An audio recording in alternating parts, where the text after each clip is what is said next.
Oke, aman. Bang, hari ini ada agenda apa? Ya, terima kasih teman-teman sudah hadir.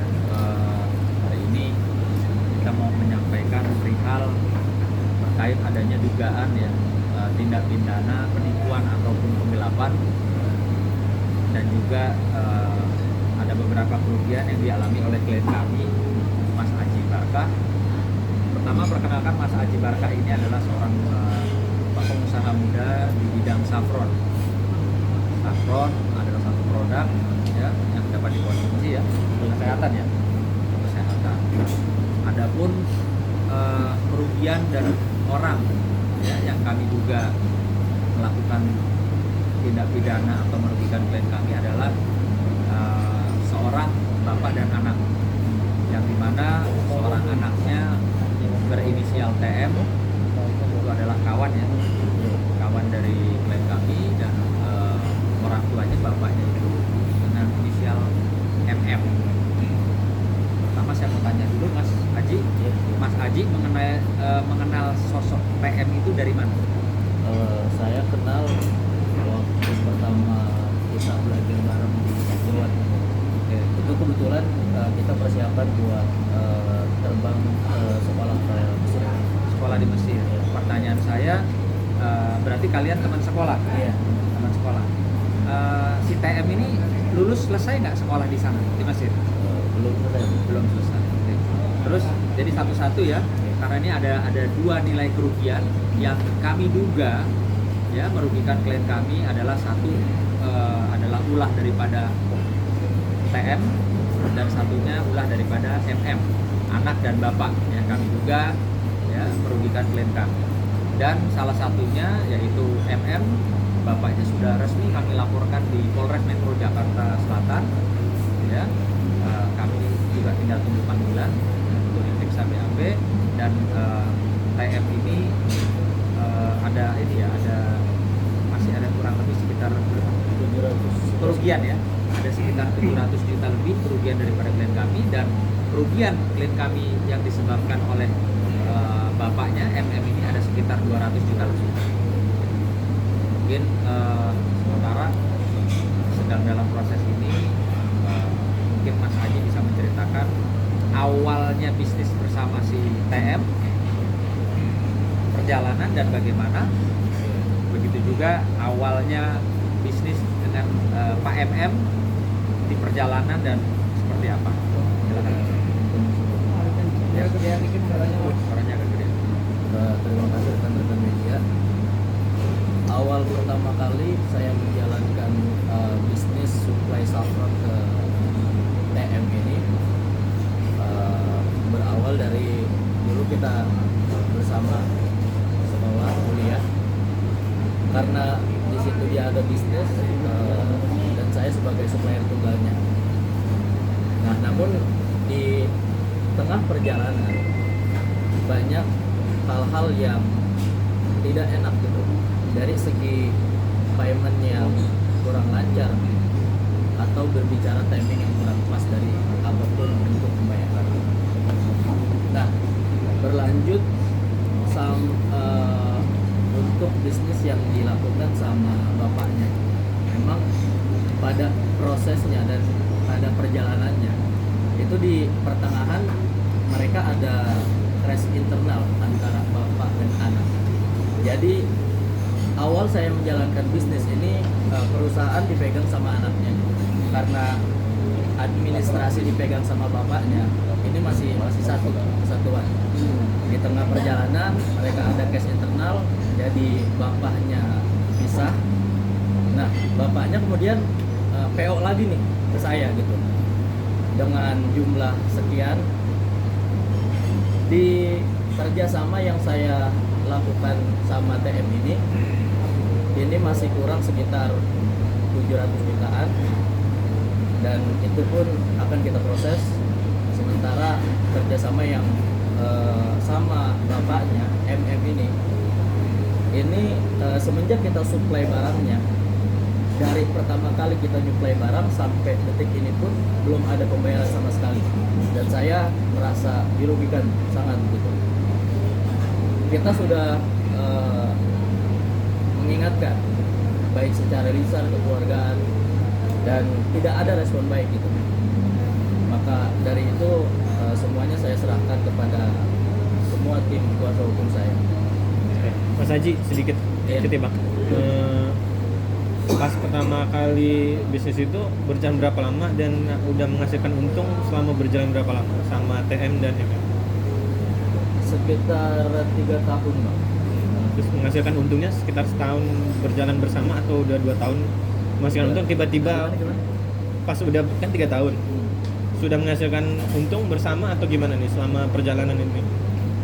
Awalnya berjalan baik, Selama itu terus akhirnya akhirnya di tengah-tengah ada tengah-tengah tahun keberapa kira-kira? ini di tahun-tahun ini Tahun akhir menjelang 3 tahun ini. jalan tahun 3 tahun ini.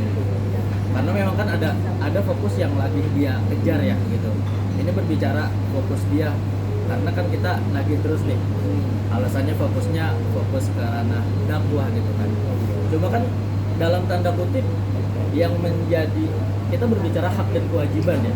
Apalagi kita berbicara yang wajib dan yang sunnah gitu loh. Dakwah ini kan bagian dari sunnah. Wajib ini kan harus dilakukan gitu. Jadi boleh saran dari saya sebagai teman, sebagai kawan, boleh. Saya pun mengacungkan jempol gitu. Sok lanjutkan dakwah. Tapi jangan lupa kewajiban itu harus dilaksanakan gitu loh. Berarti artinya karena dakwah itu jadi percaya. Enggak, ini yang selalu menjadi alasan gitu. Yang menjadi alasan, sorry bro, kita fokus dakwah. Cuman kan itu nggak bisa jadi alasan kayak gitu.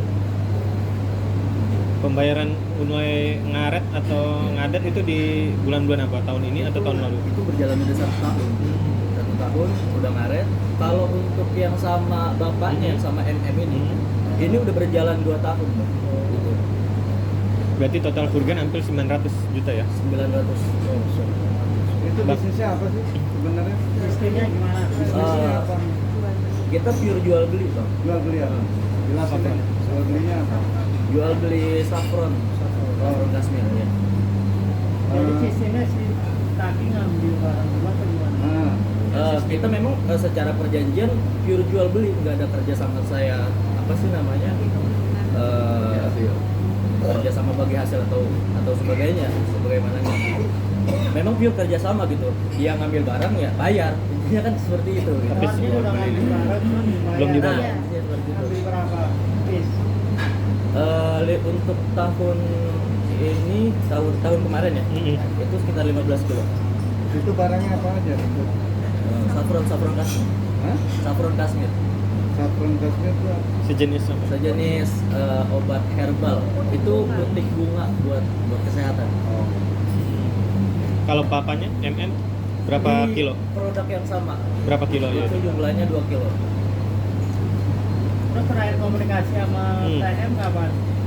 Kebetulan setelah kita preskon yang pertama, itu ada komunikasi langsung gitu. Beliau datang ke rumah.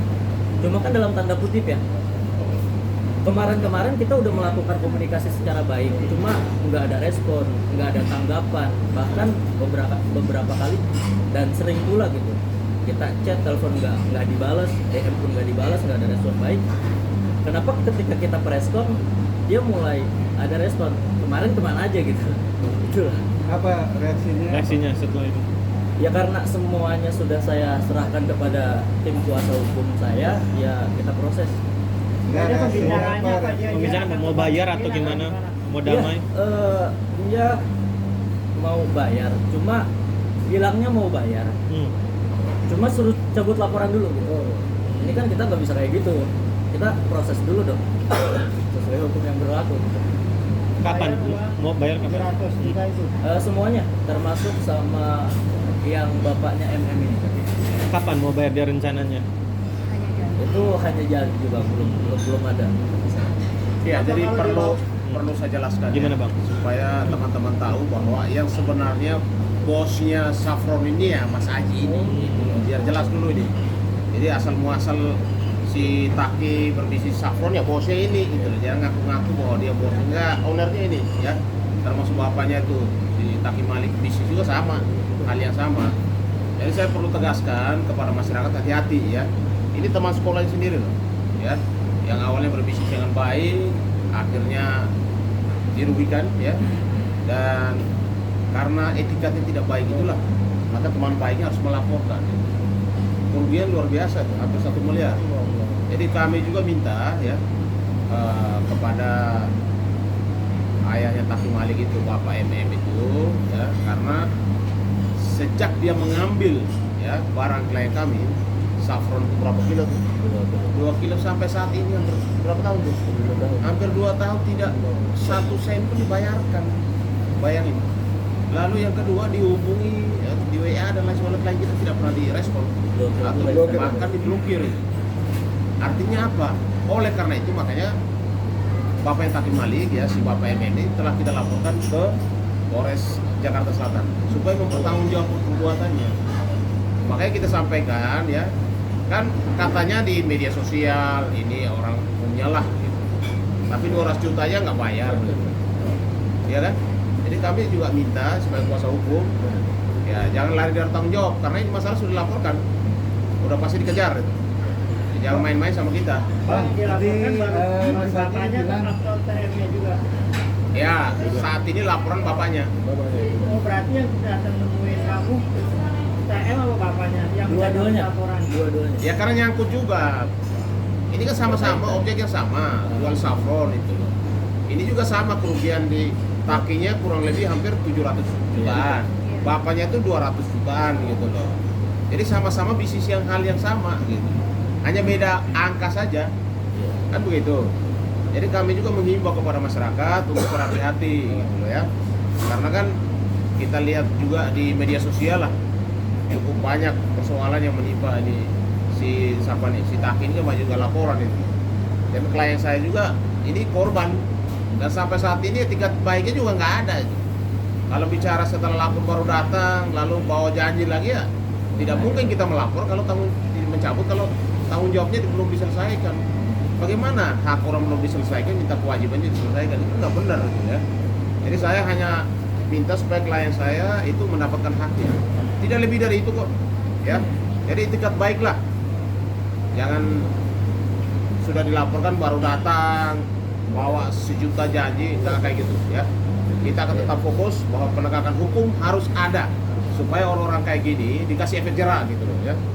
Kalau bisa segera diproses Polres Jakarta Selatan untuk segera orang-orang ditahan gitu ya, supaya jangan sampai ada korban yang lain lagi yang menimpa itu. Faktanya kan banyak sekali di media sosial hari ini kan ya, kalian baca sendiri kan teman-teman wartawan persoalannya kan. Jadi saya hanya menghimbau saja kepada masyarakat untuk lebih berhati-hati ya. Ini teman sekolah loh ya, teman sekolah kan, teman sekolahnya sendiri loh, kasihan uangnya sampai saat ini mau berbisnis lagi nggak bisa, uangnya mandek, udah nggak bisa lagi gitu loh. Makanya ada laporan polisi biar ada penegakan hukum supaya yang bersangkutan bertanggung jawab gitu. Jadi itu yang perlu kami sampaikan. Dan yang berikut lagi ini ada teman sekolah, ada ini tuh temannya Bang, dulu. berarti yang dilaporkan baru bapaknya si TM dong ya Saat Bang ya? ini laporan yang sudah ada itu bapaknya. Bapaknya, belum si TM-nya. TM-nya Masih diproses. Berarti belum masuk laporan TM. belum. Tapi nyusul ya. Tapi itu nyangkut kerugian- juga gitu. Kerugiannya lebih banyak dari TM. Iya. Kenapa harus bapaknya? Ya. Kenapa harus bapaknya Bang? Ya sekarang kan posisinya kan yang belum pernah bayar sama sekali kan bapaknya. Tapi kan kerugian paling banyak dari TM. Iya, TM. artinya begini, ini kan ada juga kuasa hukum juga, mereka yang menangani pertama kan, kita juga harus saling menghormati sesama profesi kan begitu. Nah karena yang dia mau datang ke kita adalah bapaknya, ya kita dulu melaporin bapaknya kan begitu. Intinya sama kok, ini kan bapak dan anak. Kembalikan aja hak orang itu aja. Ya, tidak usah terlalu banyak janji-janji manis ya. Nanti kalau bawa uang yang sesuai tadi disebutkan akan dicabut laporan. Ya nggak mungkin juga sesuai lah, kerugian kita material bagaimana? Selama 2 tahun gimana? Tuntutannya. Ya nanti kita lihat. Yang penting hak kita dulu. Di dalam tuntutan tuh pasti ada itu. Tidak ada orang kasih 200 juta lalu 2 tahun kembali 200 juta. Mana ada kayak gitu. Bang, kenapa sih nggak langsung ke pengadilan, lebih ke perdatanya? Katakan Iya, kan ini soal utang. Ini bukan masalah utang, Pak. Ini jual beli. Masuknya unsur tipu gelap. Ada dugaan pidana tipu gelap gitu, ya. Makanya dilaporkan ke pihak kepolisian. Kalau soal nanti soal keperdataannya, memang kalau misalnya hukuman pidana itu perbuatan, artinya fisik dia akan dihukum. Tetapi kalau misalnya dia tidak diselesaikan, kita akan gugat perdatanya juga. Artinya hak orang itu harus juga dibayar gitu, supaya ada eksekusi ya. Apa hartanya atau apa yang sudah kembalikan kepada yang bersangkutan. Nah ini saya mau sampaikan juga, ini juga saudara saya ini juga kenal baik ya sama, mungkin dijelaskan aja seperti apa. Keras ini Saudara MM, Nah. ya. MM ini adalah orang tua saya, sahabat saya, guru saya, Abi Malik. Ya. Yuk kita selesaikan secara baik-baik, Abi Malik, bermusyawarah dengan baik, bermuamalah dengan baik sesuai apa yang diajarkan oleh Rasulullah SAW. Ya. Saya yakin Pak, ya, namanya setiap manusia ini ya, ada khilaf, ada salah, ada letak kekurangannya. Manusia adalah tempatnya salah, tempatnya masalah. Tapi sebaik-baiknya orang bermasalah, orang yang mengakui kesalahannya. Jadi seperti itu. Untuk saudara saya ini Abi Malik, ya, yuk kita selesaikan secara baik-baik aja gitu, secara kekeluargaan. Tidak ada yang bisa diselesaikan secara bermusyawarah. Ya. Mudah-mudahan semua ini jadi pelajaran bagi kita semua bahwa sesungguhnya Allah ciptakan kita ini di dunia hanya sebentar saja, sedetik saja, nggak lama-lama. Dunia sementara, akhirat selamanya. Ya. Semoga kita semua dijadikan pelajaran di dalam kehidupan kita bahwa orang itu pasti tempatnya masalah, tempatnya salah, tempatnya khilaf. Kita sebagai manusia, sebagai umat Rasulullah, kasih cinta rasa, saling memaafkan. Ya bro, insya Allah pokoknya lo sering maafkan aja gitu. Ya. Kayak gue sama dia nih, sahabat Abi, ya gue maafin aja. Apapun kesalahan dia, tetap kita maafin. Tapi yang saya mau tanya, karena banyak kenalkan sama Oh iya, jadi publik. Abi Malik ini, saya juga dengar-dengar dari beberapa teman-teman pengacara lawyer juga, dia menjual nama gitu. Menjual nama, ada para pejabat publik. Sebenarnya itu nggak boleh, padahal ini mengenalkan pejabat tersebut ke Abi Malik itu saya. Dia mengaku-ngaku ya kenal sama ini, kenal sama ini, kenal sama artis ini. Itu semua dari saya dengan izin Allah melalui wasilah saya kenalkan semua. Seperti itu. Makanya tolong buat Abi ya, segeralah kita berjumpa, bermusyawarah. Saya yang akan menjembatani Abi nanti sama saudara saya. Insya Allah semoga kita semua selalu dalam lindungan Allah. Allah berikan rahmat, taufik, hidayahnya, cinta, kasih sayang masa kepada seluruh orang. Insya Allah. Mungkin ada tambahan. Abang, Iya. abang ada urusan bisnis kah atau enggak? Saya sama Abi. Nah, Saya sama Abi Malik itu sahabat sebenarnya. iya. Cuman ya manusia ini kan tempatnya khilaf, tempatnya lalai. Jadi terkadang muamalahnya itu kadang agak sedikit nggak beres. Receh-receh juga mau gitu lah. Receh-receh juga mau, ngomong receh mau gitu kecil. Pernah mengalami berarti Insya Allah kerugian. Pernah. Sekitar berapa? Banyak lah, pokoknya prinsip intinya pernah seperti itu. Iya berapa? Ratusan juta, puluhan juta, puluhan. Nggak melaporkan? Jutaan aja. Sudah melapor. Sudah melaporkan? Jadi cuma sahabat kita aja. Terkait bisnis atau utang? Enggak. Ya. Oke, ini rekan saya coba, mungkin ada yang ditambahkan. Soal ini khusus Taki ya? Terkait sama saudara Taki Malik, sebelum kita press con ya, kita kan udah melakukan beberapa upaya, sudah menemui beberapa kali, dan yang terakhir alasannya untuk yang 700 juta kan belum membayar.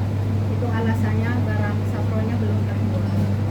Waktu terakhir kita bertemu di kantornya saudara Taki Malik di daerah Bogor, kita sudah menunggu dari jam Kamera bu, 11 lihat kamera. jam 11 siang sampai jam 8 malam kita juga tidak ditemui, dan dari saudara TM juga nggak bisa menunjukkan dari saffron yang katanya belum terjual. Itu saja dari Taki Malik, tapi saya perlu jelaskan sekali lagi bahwa selama klien kami jual beli dengan saudara Taki Malik, bapaknya ini sudah meminta fee dari penjualan saffron, dan totalnya itu sudah 1 M lebih. Fee dari mana? Fee atas penjualan siapa klien Aji Barkah ini ke Taki Malik gitu. Jadi meminta fee penjualannya per Sepengetahuan? tidak sepengetahuan Taki Malik. tapi ada bukti-buktinya nggak sih? Ada semua bukti, semua ada. Coba di bisa sini. ditunjukin, Bu, buktinya, Bu. Rekening koran semua ada di sini, buktinya semua ada di sini. Sampai ditunjukin dulu. Iya, semua ada di Ada sini. lah. Buktinya ada. Bisa ditunjukin Bu ke Buktinya kamera? ada. Ada semua di sini buktinya. Ya jelas bentuk kita. Juga sudah memberi apa belum? Fee-nya sudah dikasih apa? Sudah. Fee-nya sudah dikasih Berapa? 1 M lebih. 1 lebih. Iya, 1 Itu M per lebih. termin atau langsung? Itu selama proses kerjasama gitu. Jadi setiap kontrak misalnya di bulan sebentar. Misalnya di 24 Maret menjual 10 kilo itu mintanya per gramnya 25.000. Begitu tanpa sepengetahuan Takimani. Jadi menodong sendiri dengan saudara Haji Bakar. Tahun berapa itu? Kejadian dari tahun 2018 sampai 2020 sudah memberikan 1 miliar lebih. Dan pemasukan buat Haji Mas Haji? Ya. Hanya di sekitar 4 M. Iya. Jadi begini ya, perlu kami pertegas bahwa tadi kan sudah jelas sebenarnya bisnis ini awalnya berjalan baik, tapi dalam perjalanan kan akhirnya menjadi persoalan kan gitu. Sebenarnya awalnya kan sama Taki ya. Iya. Nah, akhirnya mungkin bagaimana ceritanya tiba-tiba bapaknya juga mau berbisnis hal yang sama. Jadi sebenarnya kami tidak mau mengulangi, semua bukti data ada kok, ya. Baik pidana perdata kita siapkan, ya. Kami tidak main-main. Intinya hak klien kami harus selesaikan dalam waktu dekatnya harus selesai. Kalau tidak proses hukum dan penegakan hukum harus kita laksanakan, ya. Jadi saya Artinya pengembalian dulu baru nanti cabut laporan gitu. Nah itu juga tidak segampang itu juga, artinya harus melalui proses juga. Ya. Tidak ada orang main lapor kembali langsung selesai juga kan. Kita juga tidak boleh mempermainkan hukum kan gitu ya. Jadi biarkan semua berproses, kita lihat perkembangannya etikat baiknya seperti apa. Kan hukum itu yang penting, hukum tertinggi itu ketertiban. Intinya etikat baik, mau menyelesaikan tidak. Apakah dibiarkan terus menerus seperti ini? Apakah teman sendiri jadi korban gitu kan juga nggak boleh ya. Kita sebagai teman sahabat saling support dalam hal yang positif, bukan berarti mencari keuntungan, apalagi saat ini temannya juga kasihan harus mengalami kerugian cukup besar. Jadi saya sebagai kuasa hukum Mas Haji ya berharap supaya kasus ini kalau memang di dalam proses pidananya akan ditegakkan hukum, di perdatanya juga kita akan lakukan supaya apa? Supaya kerugiannya dikembalikan, ya kan? Jadi itu saja yang perlu kami sampaikan. Mas Haji, dalam selama ini apa aja sih yang kan sekarang sudah boleh dibilang kolaps ya? Seperti Nah, aset-aset pribadi apa aja yang udah dijual untuk menutupi? banyak sih. Iya apa? Ya kayak mobil, aset kita juga di ekuitas ada beberapa yang kita jual juga gitu. Karena memang awalnya ya saya pribadi ngasih dispensasi gitu, cuman kan sabar orang ini kan ada batasnya gitu. Apalagi melihat di media dia seperti itu, di Instagram dia seperti itu gitu, dan sebagainya gitu kan, bro bayar nggak ada duit gitu, tapi taunya kesana gitu. Ini kan dalam tanda kutip gimana ya. Tapi Banyak, sampai banyak. detik ini Bagaimana sudah ya? menagih belum? Sampai detik ini sudah menagih belum? Sudah. Menagihnya yang udah sampai dijual? bosan mas, makanya ada laporan nih. Tidak mungkin tidak bertahun-tahun. Ada rumah yang dijual gitu? Oh, enggak. Hanya aset-aset kendaraan aja? Iya. Nyangka nggak sih bisa dilaporkan begini sama DM? Nyangka nggak sih bisa sampai begini sama TM? Ya nggak nyangka mas gitu. Karena awalnya kita bisnis karena awal kita berteman gitu, kita percaya ya udah kerjasama gitu, dan komitmen kita jalankan. Tapi dalam prosesnya banyak karetnya, kita ingatkan tapi mundur terus. Kita sudah ingatkan secara baik-baik dan kekeluargaan, tapi nggak ada titik temu, titik terang. Jadi kita kuasakan sama tim kuasa hukum. Intinya begini, kalau dari awal sudah tahu kelakuannya kayak gini, tidak mungkin ada kerjasama. Yang kedua pasti ada pidana dan perdatanya, dan kami akan siap untuk laksanakan itu dan penegakan itu. Ya. Oke. Ya. Oke. Oke. Oke, Bang. Terima kasih.